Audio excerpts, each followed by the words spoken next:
Let's talk about Anchor. If you haven't heard about Anchor, it's the easiest way to make a podcast. Let me explain. It's free. That's right. No more excuses.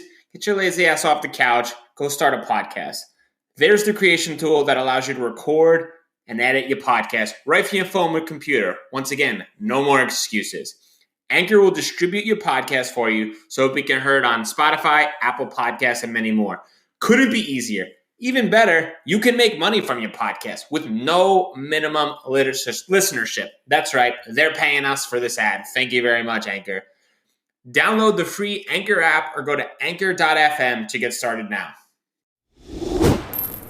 This is The Dime, a 10-minute dive into the cannabis and hemp industry through trends, insights, predictions, and tangents.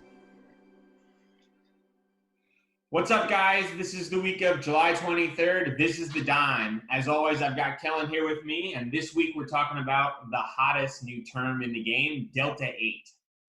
So in layman terms, Kellan, Delta-8 is Delta-9's cousin with lower psychotropic potency and a world of benefits. Studies have revealed that Delta-8 THC connects to both CB1 and CB2 receptors in our bodies. In layman terms, what exactly is different about Delta-8 THC? It's a different isomer, which just means that it's got the same amount of carbons, but electron density is located in a different area on the molecule. So it just, at the end of the day, it's got a slightly different shape that reacts differently with the enzymes in your body. The new topic is consumption of that via topicals versus vapes versus edibles. Can you kind of give some more insight into the differences when consuming that product? Yes, I mean, I played around with Delta-8 like 2.5 years ago, maybe 3 years ago now, when a new kind of thing came out from an aesthetically pleasing aspect where it was called water clear. We started manufacturing quote unquote water clear, and in order to do it, chemically speaking, we were using like a lot of remediation technology to try to get the color, and it ended up converting it into Delta-8. And so when we tried it, we didn't really know what we were trying. I mean, honestly, it gives you almost an identical high as normal THC. A lot of people would kind of describe it maybe more on like sativa heavy in terms of like using an adjective that consumers are familiar with. But it doesn't give you as long of a psychotropic reaction as Delta-9, right? And it doesn't last as long. It's kind of the best way to describe it. So you don't get as high and it doesn't last as long. The number one question that I get asked all the time about Delta-8 is, if I get high, how can I buy this online and it be legal? It's because the federal government hasn't recognized it as a drug yet. So if I take a edible of Delta-8, I'm going to get high? Yes. But if I vape Delta-8, will I get high? Yes. If I take it as a different form, Yes. will I not get high? Or I'll always get high? You will always, it's just like taking Delta-9, 100%. Cool. You're going to get high. All right. It's awesome. And you're going to fail a drug test. I think that's the important takeaway here that people need to realize. Like, if you buy it online, just because you bought it online doesn't mean you're not going to fail your drug test. So you're totally going to fail your drug test if you take this, because it turns into the same analogs in your body from a metabolite standpoint. People are scrambling right now. Is Delta-8 just a novelty? So I have an opinion that may be contrary to popular opinion in this space. That's why we're But here. at the end of the day, I think that there's a fine line between smoking a plant that naturally produces a chemical versus ingesting a chemical in which humans had to create. I think at that point it becomes a drug. And if you're going to just walk around and start taking random chemicals, I think that is probably one of the worst choices people could make in their life.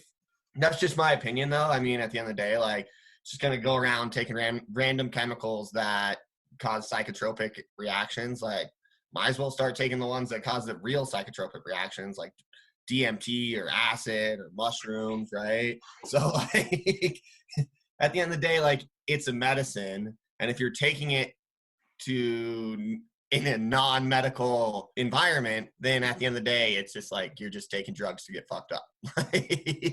And I don't think, like, I already see that Delta-8 and the plant natures make it. At this point, it's a synthetic chemical, in my opinion, that we just don't know how it's going to react from a long-term perspective in terms of the pros and cons. But that's just my opinion on my little soapbox about all these like random synthetic cannabinoids that are about to hit the market.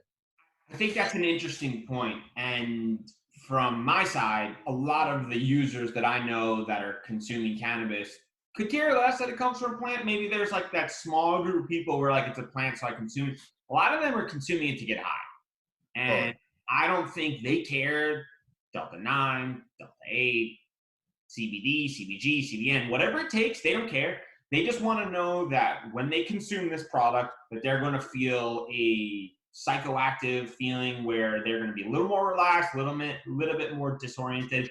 And I think that all matters to them. And I wonder, as the education of the industry matures, if people then drive that thin line and they're like, well, it's not plant-based, it's more synthetic, like you were saying. And I wonder if that becomes a more distinct line in the ground. But at the end of the day, I wonder if it's here to stay just because of the loophole of the federal government by the fact that they can buy this online, get high, and not have to worry about it, especially the non-rec states like New York, where people are really coveting the ability to consume cannabis in any form that they can possibly wrap their mind around. So I would say in the short term, I think it's going to become really popular in the non-rec states.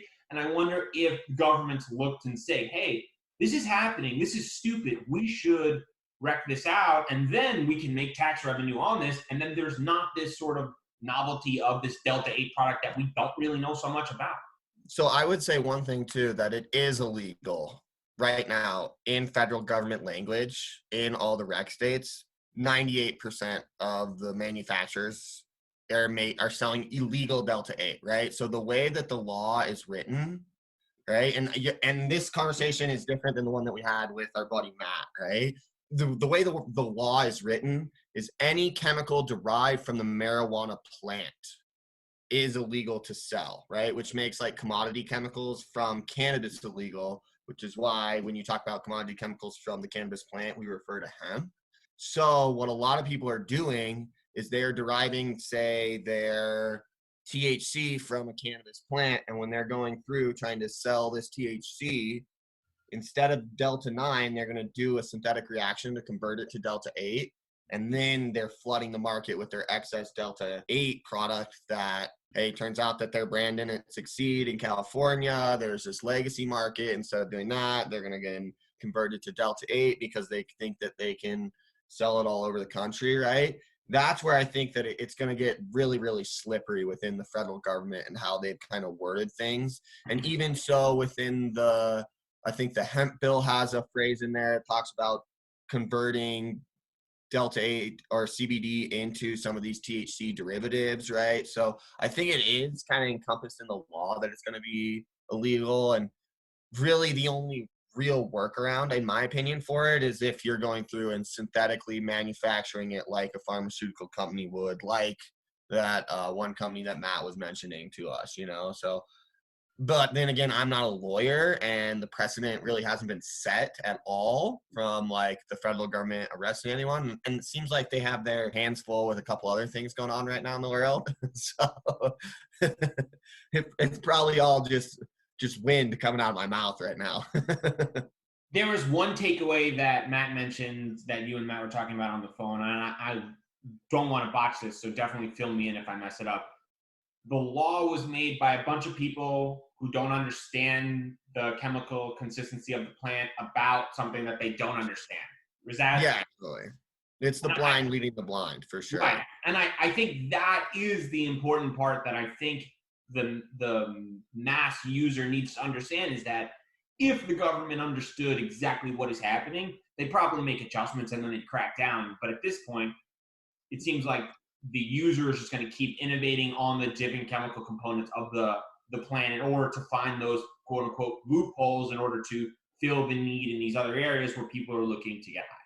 Yeah, I think fad is probably the best word choice to describe something like this. Because at the end of the day, all it takes is one old white guy to Yep. hear that this makes people high and fucks them up. That's it. And they're going to be like, well, that's definitely got to be illegal, like yesterday. So you're telling me Jenko jeans, pods, Delta-8 THC. Totally. Is that how you did it correctly? Wow, amazing. That's how I do it. That is quite a group right there. So Yeah. thanks everyone for listening.